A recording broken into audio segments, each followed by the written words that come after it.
kehidupan kayak itu bikin penduduknya tuh kayak less stress atau tidak stres. Jadi di sini kalau kamu melahirkan, pemerintah itu akan berikan kamu uang.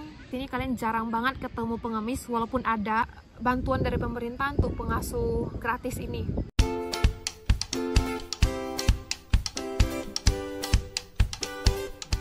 Kuku Misami, hey, apa kabar kalian semua hari ini? Kembali lagi ke channel saya, bersama saya Desi. So sekarang geng, seperti yang kalian lihat, saya lagi ada di taman. Ini taman belakang rumah. Ini taman ini cukup besar sih. Kalau misalnya weekend, akhir pekan tuh banyak banget orang weekendan di sini. Mereka barbecue, main sama anaknya, piknik. Karena di sana di samping saya ini ada tempat main untuk anak-anak. Nah kalian lihat di belakang saya, anak-anak lagi main bola. Sekarang jam istirahat anak ya, jam istirahat sekolah, jam 12-an gitulah. Si Tiago tuh rencananya mau jogging, mau lari dia, tapi nggak jadi mager. Di depan saya dia sekarang baring-baring. Soalnya geng, kita biasanya kalau Tiago nggak kerja atau kalau weekend, kita bisa jalan di sini menikmati suasana yang lebih enak, adem. Udaranya cerah juga hari ini, mantap banget. Di video kali ini aku tuh mau ceritain ke kalian karena aku sering banget dapat DM di Instagram yang nanyain, betah nggak tinggal di Swiss? Apa aja sih yang bikin kamu betah tinggal di Swiss? Atau apa namanya ya, suka nggak sama Swiss? Aku sering banget dapat DM kayak gitu. Terus aku pikir, yaudah kenapa enggak aku coba buat satu video yang jelasin ke kalian alasan saya kenapa saya betah tinggal di Swiss selama ini, udah hampir mau 2 tahun. Sebagai seorang pendatang yang notabene dari negara yang sangat berbeda ya, kita dari Asia pindah ke sini, pasti banyak sekali hal-hal baru yang kita dapatin di sini selain culture shock yang udah pernah aku jelasin di video-video yang lain sebelumnya. Saya geng, di sini aku bakal jelasin ke kalian alasan saya betah tinggal di Swiss geng. Oke, yang pertama itu yang nggak bisa dipungkiri banyak orang adalah negaranya sih yang sangat cantik.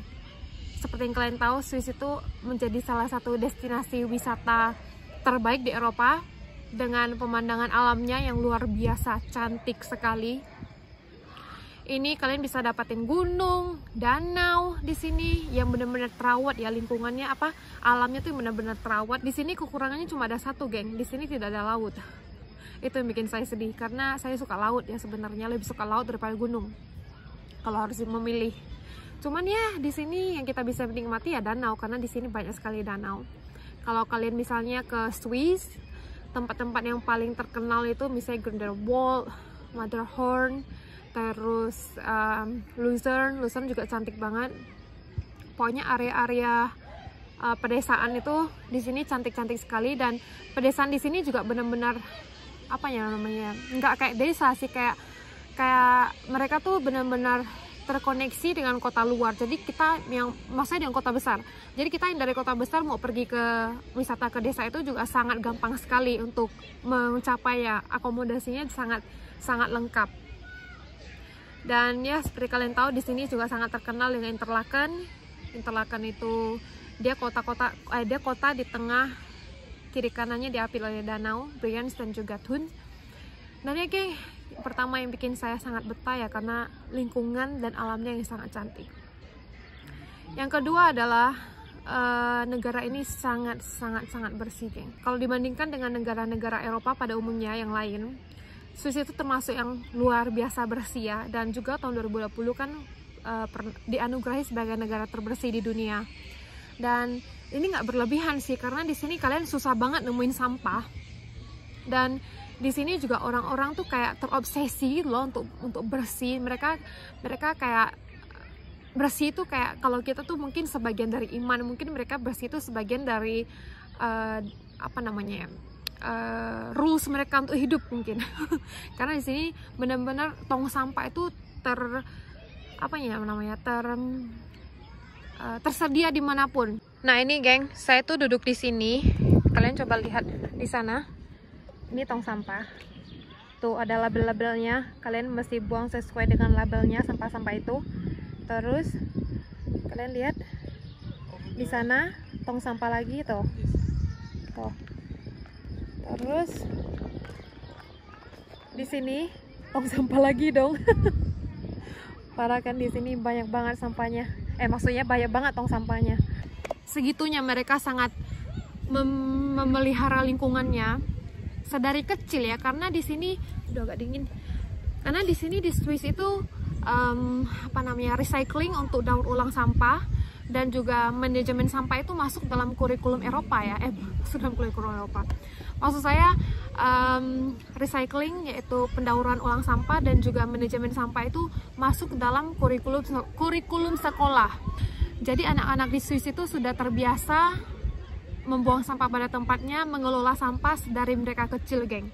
Seperti yang udah pernah aku jelasin di video-video yang lain sebelumnya, sampah-sampah itu harus kita pilah sesuai warna, sesuai materialnya, sampah karton, sampah kertas, sampah plastik. Sampah plastik ada berbagai macam lagi sesuai warnanya, terus aluminium, kaca, baterai, semuanya harus dipilah-pilah. Gampang banget nemuin tong sampah di sini karena pemerintahnya benar-benar berpartisipasi aktif untuk membantu warga menyediakan tong sampah itu di mana-mana. Pokoknya di mana-mana ada tong sampah di sini. Jadi nggak heran kalau Swiss menjadi negara terbersih di dunia. Bukan negara terbersih di dunia, maksudnya menjadi salah satu negara yang paling bersih di dunia. Terus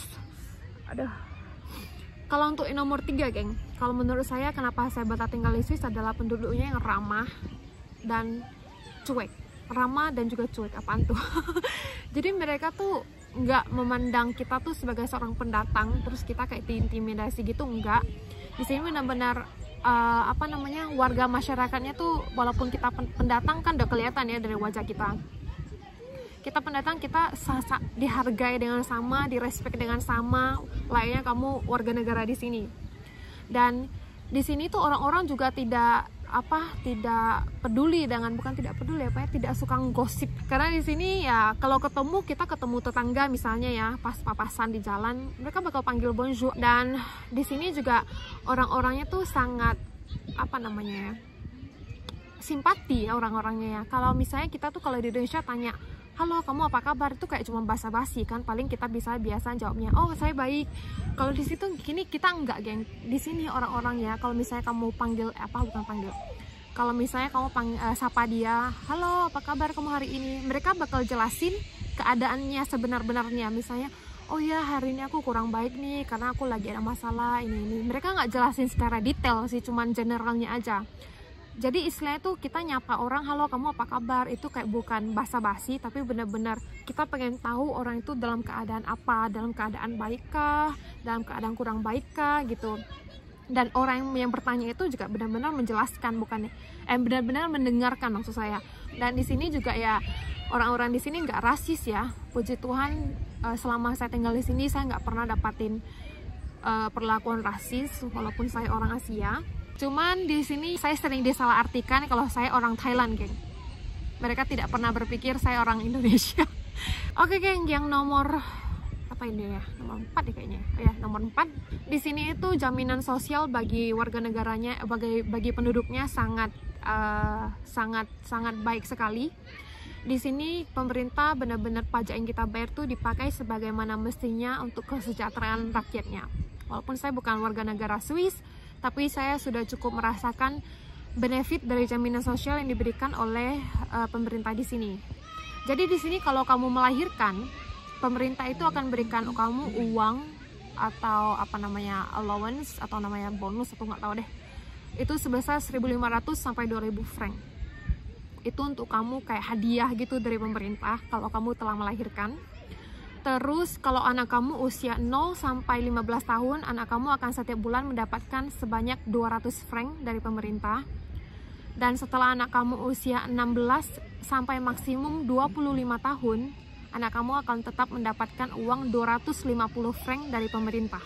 Terus di sini saya bukan warga negara Swiss ya, saya masih warga negara Indonesia. Dan di sini saya juga dapat bantuan dari pemerintah Swiss karena saya belum bekerja, karena cuma Tiago aja yang kerja. Jadi saya kan 1 bulan tuh harus bayar asuransi 500 franc. Jadi pemerintah membantu saya membayar asuransi saya setengah harga. Jadi setiap bulan saya cuma bayar asuransi saya 250 franc, sisanya 50% ditanggung oleh pemerintah.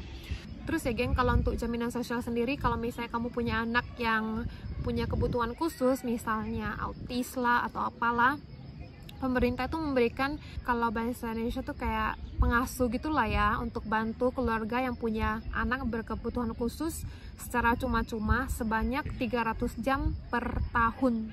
Jadi satu harinya ya kalian dapat pengasuh kurang dari 1 jam untuk bantu kalian mengasuh anak kalian yang berkebutuhan khusus tersebut.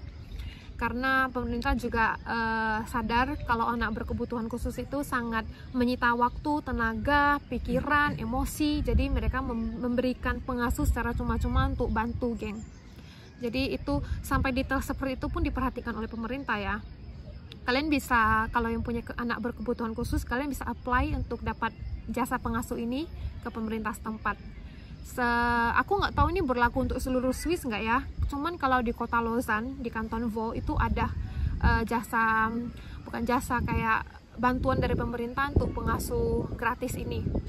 Terus di sini ya geng, misalnya kalau kamu nggak kerja, kalau kamu misalnya imigran dari sini, misalnya kamu pencari suaka, atau misalnya kamu warga negara di sini yang kamu nggak ada penghasilan apa-apa, pemerintah akan memberikan bantuan, cuma aku nggak tahu kisarannya berapa untuk kamu tetap hidup dengan layak, untuk kamu bisa sewa apartemen, makan, beli baju, kayak gitu. Cuman aku nggak tahu detailnya berapa ya.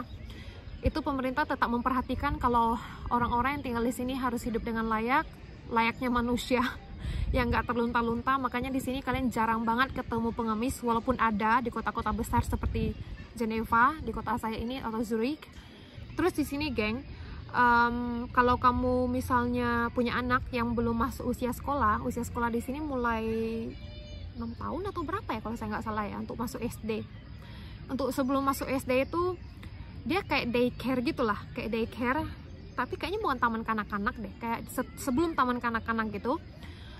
Itu tidak ditanggung oleh pemerintah, karena dari taman kanak-kanak sampai ke, kalau kita mungkin SMA ya, itu masih tanggungan atau sekolahnya gratis maksud saya, tidak bayar karena ditanggung oleh pemerintah. Tapi kalau misalnya daycare itu kamu itu bayarnya 10% dari gaji kamu, dan itu berlaku untuk yang gajinya 10.000 atau gajinya misalnya 5.000, mereka cuma bayar 10%, geng. Jadi istilahnya gaji orang yang lebih kaya menutupi gaji orang yang lebih rendah. Jadi saling saling membantu, saling menutupi gitu.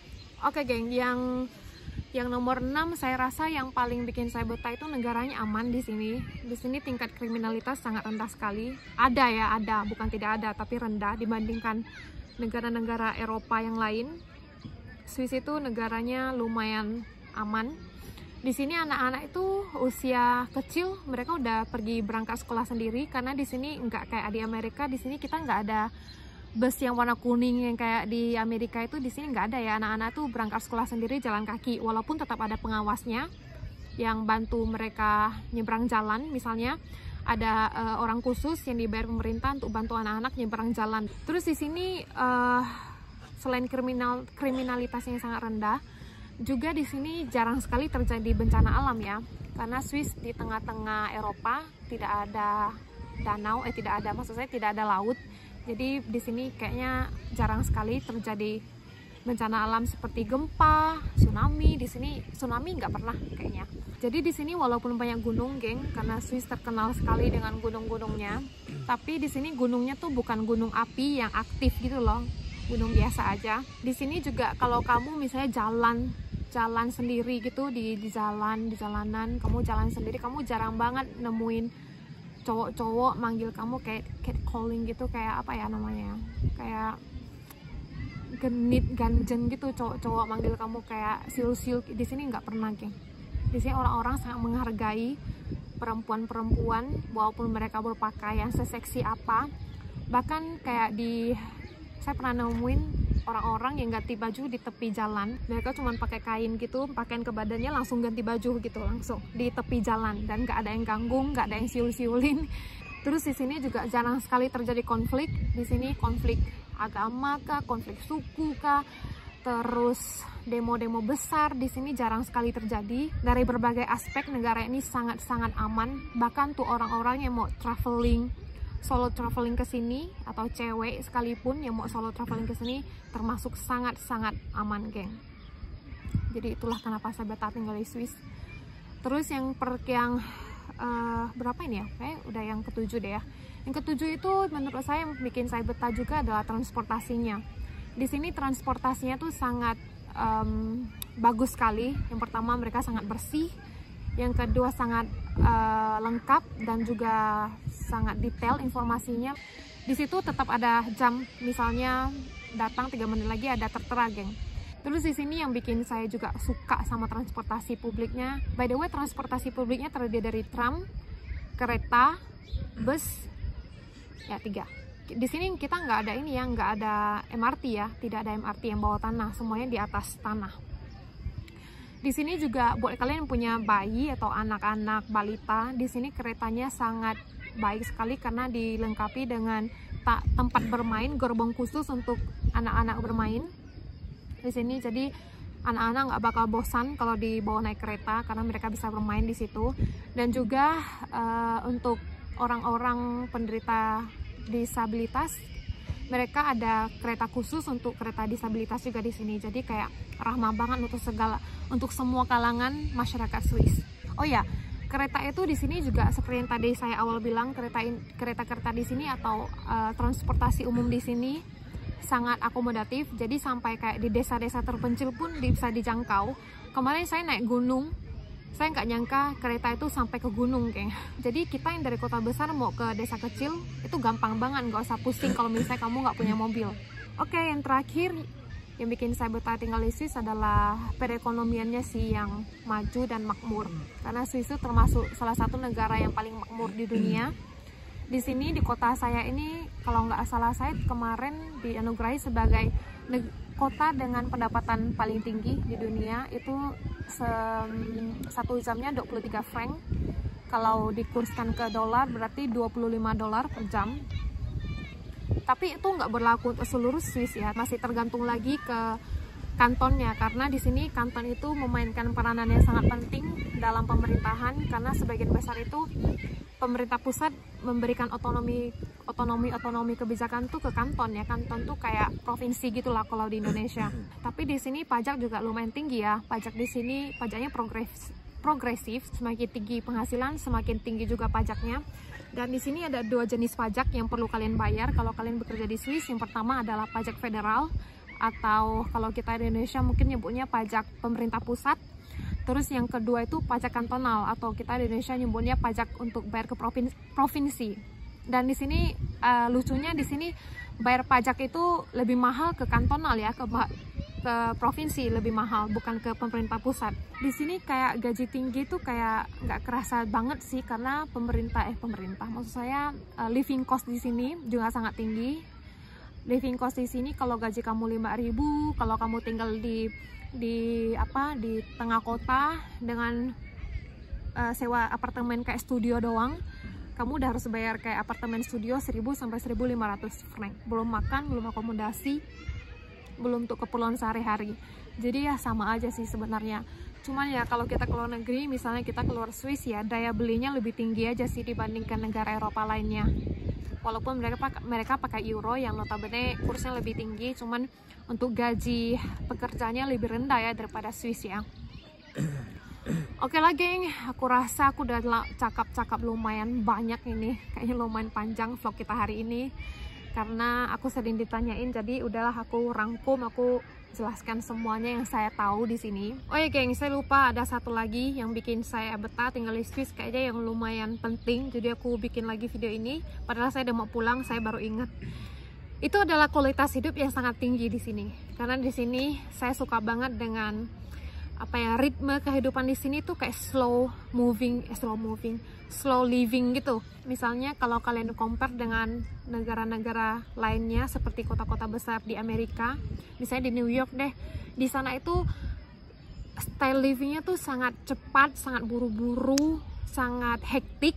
Di sini tuh kita enggak, geng. Di sini kita slow aja, maksudnya orang-orang sini tuh santai bukan berarti nggak kerja ya, maksudnya tuh kepribadian, gimana ya, bukan kepribadian, personalitinya tuh kayak lebih adem, lebih santai, lebih nyaman, lebih relax gitu loh, nggak hektik parah gitu, nggak. Walaupun di kota besar ya, kayak misalnya di kota saya, Geneva itu kan kota kedua terbesar di Swiss.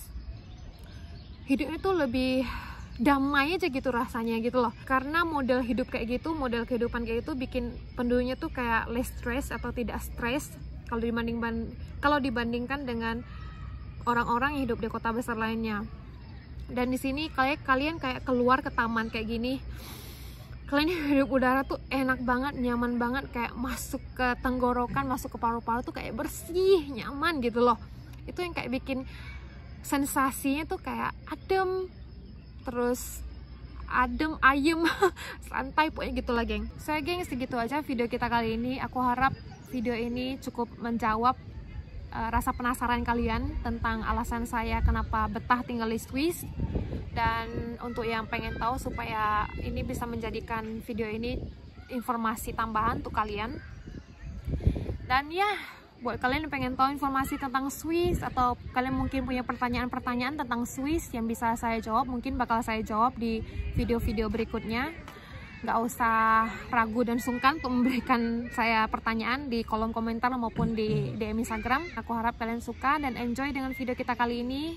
Terima kasih buat kalian juga yang udah subscribe dan juga yang udah nonton video ini dari awal sampai akhir. Kita ketemu lagi di next video. A bientôt, bisous bisous.